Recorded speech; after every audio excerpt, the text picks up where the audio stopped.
नमस्कार दोस्तों, स्वागत है आपका आर्ट ऑफ कैंडलस्टिक में। तो ठीक है दोस्तों, अब हम लोग आ चुके हैं बिल्कुल हमारे नॉर्मल स्क्रीन के ऊपर। और दोस्तों, अभी आपको पता ही है कि इस हफ्ते का सबसे बड़ा, सबसे महत्वपूर्ण इवेंट कौन सा है। 1 फरवरी, हाँ, बजट। अगर हम यहाँ बात करें तो इसी रविवार को, और ये तो अभी बच्चों को भी पता है कि रविवार को मार्केट खुला रहेगा क्योंकि बजट है। देखिए, अभी तक की परंपरा यही रही है कि जब भी बजट होगा, चाहे मुहूर्त ट्रेडिंग हो, संडे हो या सैटरडे, मार्केट खुला ही रहता है। तो कई लोगों के कमेंट्स भी आते हैं कि सर, आपको क्या लगता है कि कौन सी ऐसी चीज होगी जिस पर सरकार का अनाउंसमेंट अच्छा ही आएगा। ठीक है, तो इसी से रिलेटेड दोस्तों की एक लॉजिकल पहलू मैं आप सबके सामने रखना चाहता हूं कि एक ऐसा सेक्टर है, एक ऐसा बिजनेस है, एक ऐसी इंडस्ट्री है जिससे जुड़ी अच्छी अनाउंसमेंट के चांसेस सबसे ज्यादा है, और वो होगी 1 फरवरी को निर्मला सीतारमण जी के द्वारा। और इसके पीछे लॉजिक भी है।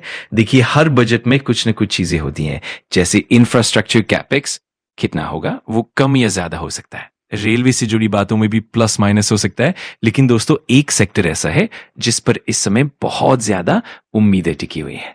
क्यों? क्योंकि अगर अभी नहीं बढ़ेगा बजट तो कब बढ़ेगा, और ये बात तो सभी को पता है। अगर हम पिछले सालों के डिफेंस बजट को देखें तो वहां पर भी अच्छी बढ़ोतरी देखी गई है। FY22 में लगभग 480,000 करोड़, जो करीब $63 बिलियन के बराबर था। उस साल सिर्फ 1.5% की ग्रोथ थी। फिर FY23 में काफी अच्छी बढ़ोतरी हुई, करीब 9.8%, यानी करीब $66 बिलियन। फिर FY24 में तो धमाका ही हो गया, लगभग $72 बिलियन का डिफेंस बजट, यानी करीब 5,10 करोड़, और इस साल ग्रोथ थी लगभग 13%। FY25 में भी हमें करीब 6,294,000 करोड़ का डिफेंस बजट देखने को मिला, जो लगभग $74 बिलियन के बराबर है, और ग्रोथ लगभग 5% रही। तो इस तरह से हम देख रहे हैं कि डिफेंस बजट में पिछले कुछ सालों में बढ़ोतरी हुई है। Secondly, geopolitical situation. अब दोस्तों, अगर हम इस वक्त की बात करें तो पिछले कुछ सालों में डिफेंस बजट में इतनी बड़ी बढ़ोतरी तब देखने को मिलती थी जब उतना बड़ा जियोपॉलिटिकल टेंशन नहीं होता था। लेकिन 2025 में हमने देखा कि कुछ सीरियस सिचुएशन रही, जैसे IPL बंद करना पड़ा था और कुछ मैचेस में लाइट्स बंद करनी पड़ी थी। तो इसका मतलब यह है कि पिछले 5 बजट्स में डिफेंस बजट में अच्छी बढ़ोतरी देखने को मिली है, और इस बार भी उम्मीदें काफी हाई है। Expectations and request.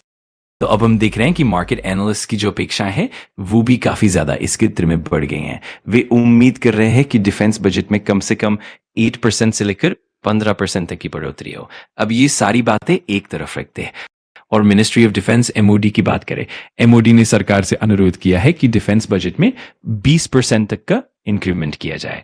अब आप कहेंगे, सर, MOD भी तो सरकार है, फाइनेंस मिनिस्टर भी सरकार है। हाँ, ये बात ठीक है, लेकिन विभाग अलग अलग होते हैं। तो MOD ने फाइनेंस मिनिस्ट्री से अनुरोध किया है।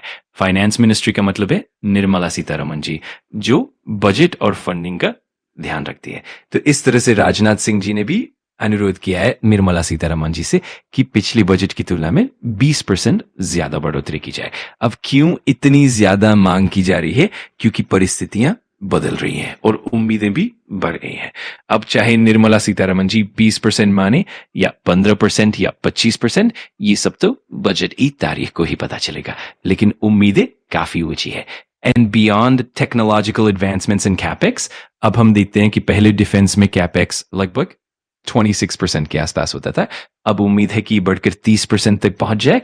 इसका मतलब यह है कि डिफेंस में नई तकनीक जैसे इलेक्ट्रॉनिक वॉरफेयर, UAVs आदि पर फोकस बढ़ेगा।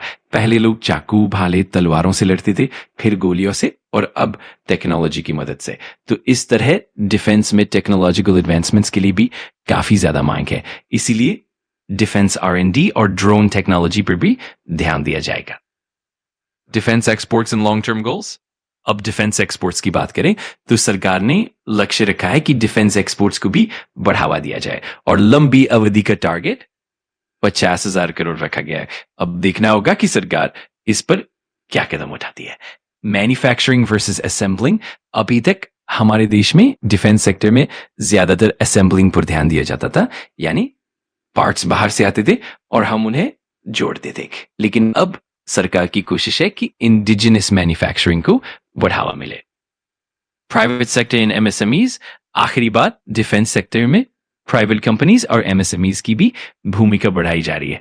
अगर उन्हें टैक्स इंसेंटिव्स दिए जाए तो देश की प्राइवेट कंपनियां भी डिफेंस प्रोडक्शन में योगदान दे पाएंगी। तो ये सारी बातें भी बजट में देखने को मिलेंगी। तो कुल मिलाकर अंतिम निष्कर्ष ये है कि इंफ्रास्ट्रक्चर, रेलवे जैसी चीजों का तो पता नहीं, लेकिन डिफेंस सेक्टर को इस बार काफी ज्यादा महत्व मिलने वाला। अगर आपको वीडियो जानकारीपूर्ण लगा तो लाइक कर देना, कमेंट करके बताना कि अगला टॉपिक कौन सा चाहिए, और सब्सक्राइब कर लेना आर्ट ऑफ कैंडलस्टिक को, ताकि ऐसे ही पावरफुल लर्निंग वीडियोस आप मिस ना करो। Thanks for watching. मैं मिलता हूँ अगली वीडियो में। सीखते रहो, पढ़ते रहो।